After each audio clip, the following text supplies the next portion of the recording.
Good evening, everyone. Esteemed rabbis, fellow shul members, friends, family members of our honorees, all of you who have joined us this evening.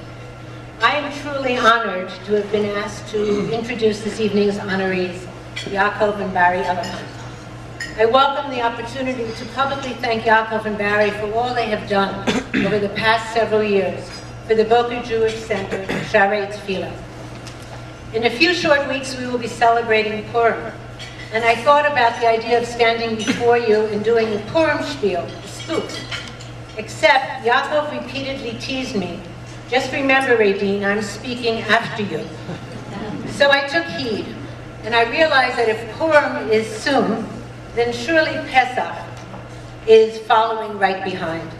And here is where I found the true framework for my remarks this evening.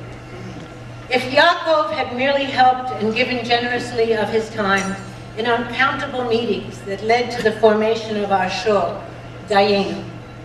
If Yaakov had merely volunteered to serve on the board and attend monthly meetings, that's the Purim spiel part, Yaakov. Then we would say Dayenu. If Yaakov had merely acquiesced to being president in title only instead of the president, Dayenu. If Yaakov had merely said to Rabbi Gibber, "I'll meet with you once a week to discuss the issues," instead of always being available for calls and texts, Dayenu. If Yaakov was only involved in one aspect of the shul's operations, Dayenu. If he were only dealing with current issues, Dayenu. If he only thought constantly about the well-being of our esteemed Mora Dasra, Rabbi Yaakov Gibber, Dayenu. If Dr. Elephant only wore blue scrubs to board meetings just to prove that he really had another profession, Dayenu. If Yaakov planned only for the continued and the future growth of our shul, Dayenu. If Yaakov arose early in the morning to attend a Gemara Shir, Dayenu. And if Yaakov were only available 24/7 to the rabbi, to each board member, and to each member of the Kehillah, Dayenu. I never cease to be amazed at his gentle and constant love for Am Yisrael, his concern for every member of the Kehillah, his desire to find the right solution for each and every issue, his dedication, his commitment, and together with Barry, their quiet financial support of the shul. But truth be told, this award and this recognition is equally deserving to Barry Elephant, who, always with a smile and an encouraging word, supports Yaakov in all of these endeavors that I have mentioned. I have never, ever heard Barry complain when Yaakov is late. And I'm not talking about a few minutes, I'm talking about hours. I know how intrusive the responsibilities of this position can be, and she has supported and encouraged Yaakov to serve his community. Barry wholeheartedly joins Yaakov in the many shul activities, and her composure, grace, and dignity always shine. So Barry, for your steadfast understanding and support, we thank you, for we are the beneficiaries. In this week's Parsha Yitro, Moshe's father-in-law, takes Tzipporah, Gershon, and Eliezer, and they go to meet Moshe Bamidbar. We also read that 3 months after leaving Mitzrayim, the Jewish people come to the desert by Har Sinai, where they will experience divine revelation and receive the 10 Commandments. I would like to briefly focus on one verse. V'yasu mirfidim, v'yavu midbar Sinai, v'yachanu b'midbar, v'yichan sham Yisrael, neged hahar. They journeyed from Refidim and they arrived in the desert of Sinai and they encamped in the desert, and Israel encamped there opposite facing the mountain. They encamped there as one united people, almost as one man with one heart. This unity was a prerequisite for the giving of the Torah. For only when the Jewish people are at peace and in harmony with one another and concerned for one another can they in turn achieve harmony with Hashem. Any group of people can unite temporarily to accomplish a common goal. Often, personal agendas and the lack of mutual concern impedes the group from functioning as a unified body. But if we are facing the mountain, if we are open, if we are focused, then and only then, can we transform differences into stepping stones towards achievement rather than to barriers. This is the modus operandi of Yaakov and Barry Elephant. Committed to Torah study, concerned for their kahila, without ego, and with great focus, they endeavor always to achieve and to deal with differences and strive for achievement. It is my honor to call upon Barry and Yaakov and to present you with this token of our deep thanks and appreciation.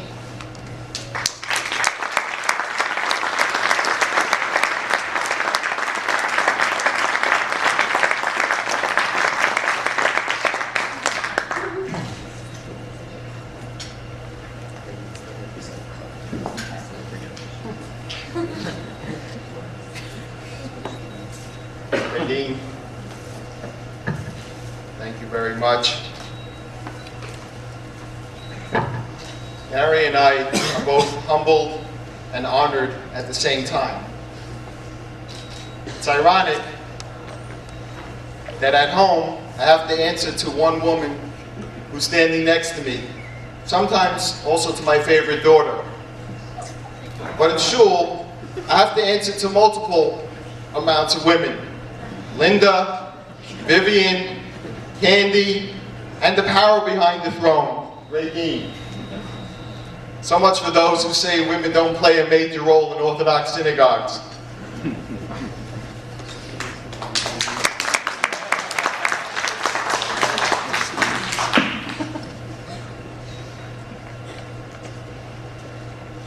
Candy gave me 3 minutes to speak. So what I'm going to say next does not count as part of the 3 minutes. So I'm going to ask everybody to please stand up. I have 2 important announcements to make as president of the Boca Jewish Center.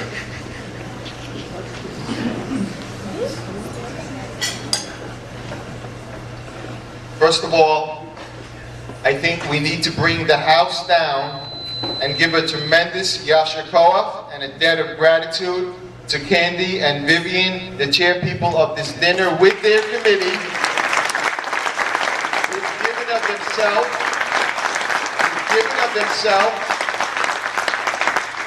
tirelessly working around the clock for the shul to make sure that this dinner is such a tremendous success. Thank you so much.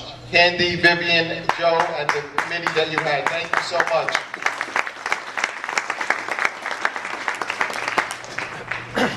Now, it gives me great pleasure and great excitement as Ari, our wonderful chairperson, said under his breath, 4 more years.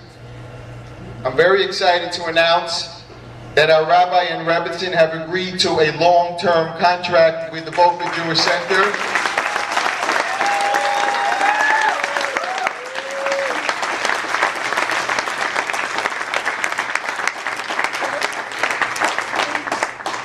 And we hope that we give him as much nachas as he gives us.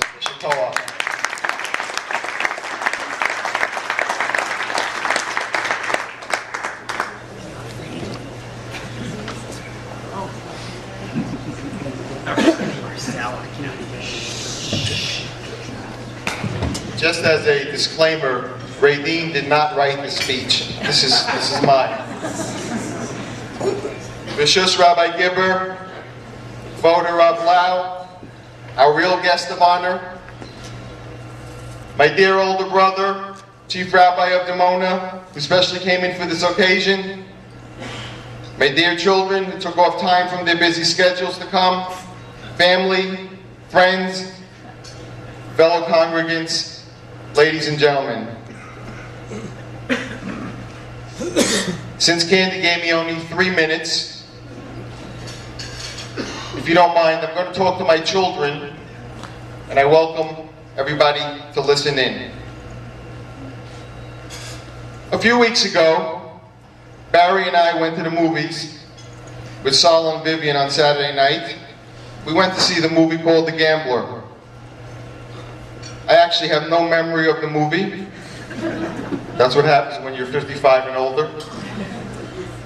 But that evening stood out because as we were leaving, Sal out of the clear blue, asked me a question and said, Yaakov, what is your purpose in life? That was like a bolt of lightning. And I responded to Saul. I said, Saul, I will answer you, but not right away. So tonight, I want to answer that question by rephrasing that question just a little bit, with your permission, Saul.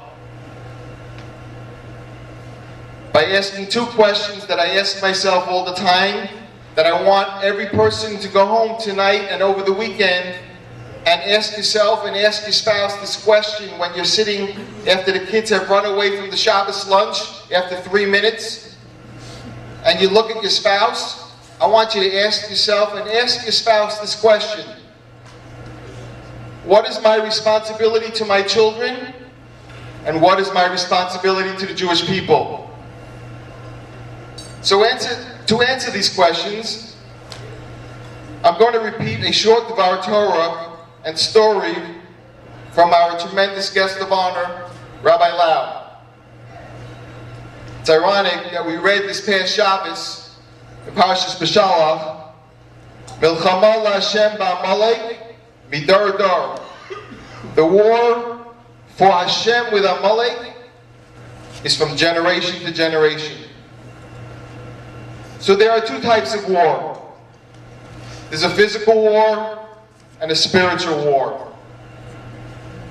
On the physical war front, we have our brothers and sisters from the Tzahal, from the Israeli Defense Forces, who are watching and protecting our homeland, sacrificing their lives, so that we, as free Jews, can walk in America. We pray to the Almighty to watch over and protect our Chayalim. On the other battlefront, the spiritual battle, since most of us, if not all of us, are not in the IDF, some of us may be carrying, but you're not in the army. We must fight and be soldiers on the spiritual front in order for our brothers and sisters who are on the front to be successful. So what is our battle and our responsibility?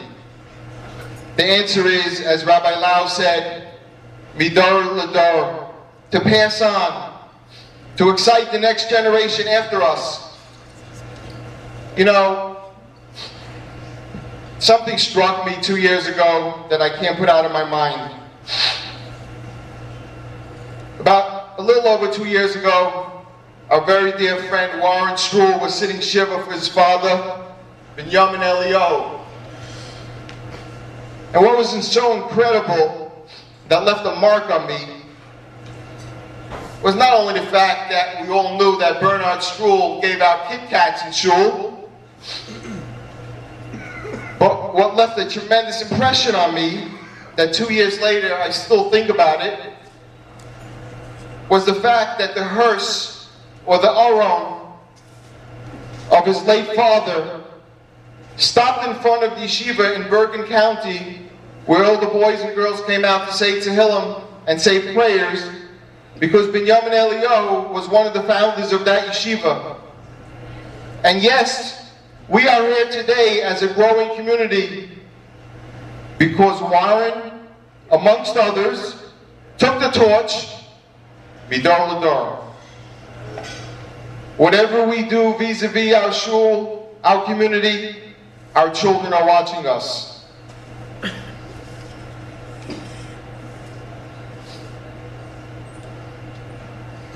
On page 351 in Rabbi Lau's book, Out of the Depths, if you haven't read it, go out tomorrow and get it at Barnes & Noble's. After the war, the daughter of a rabbi had a child with a non-Jewish man. She gave up the infant to a Catholic monastery. She also cut herself off from Judaism. A young rabbi who knew her from childhood, her father's closest disciple, attempted to contact her. He tried to find out what happened to her father, his rabbi, but she avoided him. He decided to go directly to her house. When she saw who it was, she slammed the door in his face, but he did not give up. She opened the door once more and said quickly and furiously, "I have nothing to do with you people. I've begun a new chapter in my life." He asked for a glass of water. The woman bowed her head, then invited him to come inside. Again, the Jew asked to know what had happened to her father. And he explained that he had felt like a son to the rabbi and that he had a responsibility to memorialize him. Finally, the woman recounted her story. It was morning after services. Her father was sitting beside the table wearing his talis and tefillin.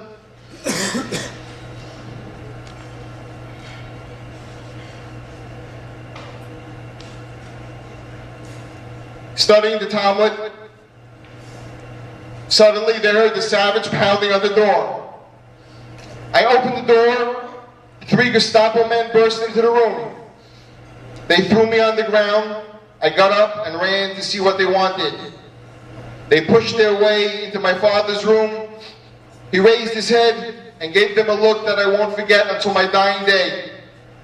He stared at them as if to ask, "What do you want from me? What can I do for you?" That was to be his last look. One of the 3 slung the rifle off his shoulder and pounded the butt on my father's head with all his might. For a moment I thought the head tefillin had split his brain. Jets of blood burst from his head. His beautiful white beard reddened and he fell upon the open Talmud.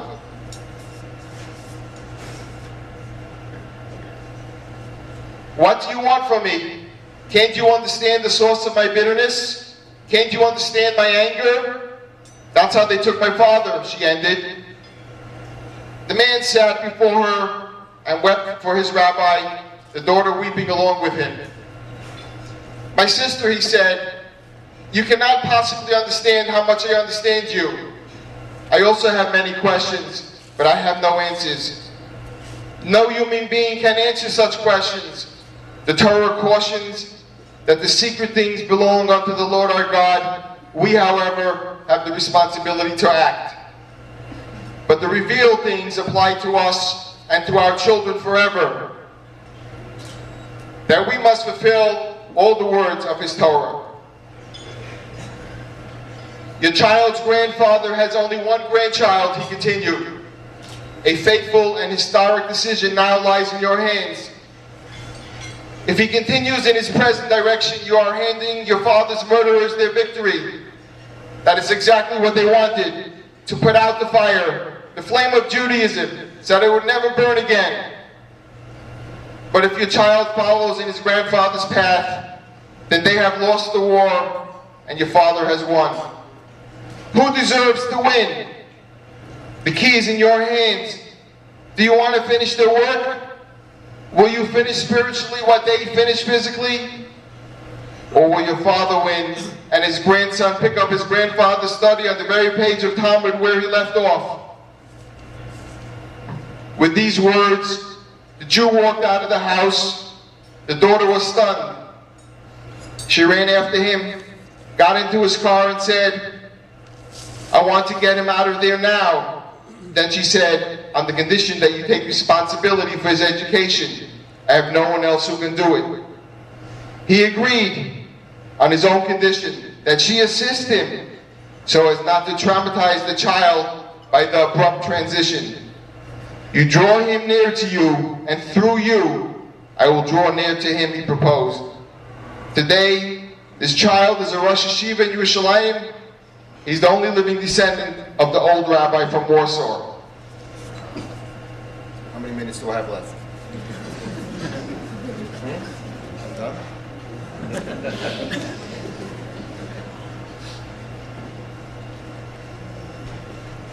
Ladies and gentlemen, we have a general, his name is Rabbi Gibber, who leads us under the banner of God, and we need soldiers.